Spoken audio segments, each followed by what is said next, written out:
How to take a screenshot on a Samsung Galaxy A56. I will show you the three different way. Volume down and power button pressed together. It will take a screenshot. And if you don't want to use your finger, then simply open your control menu.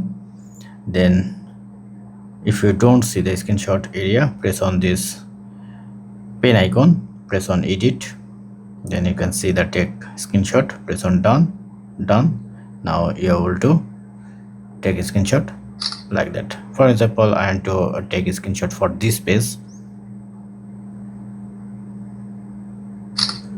or another way, if your Bixby is set up, Bixby, take a screenshot, Bixby, take a screenshot. So that's it. If you don't know how to set up Bixby, then simply go to your search option, type Bixby, then you can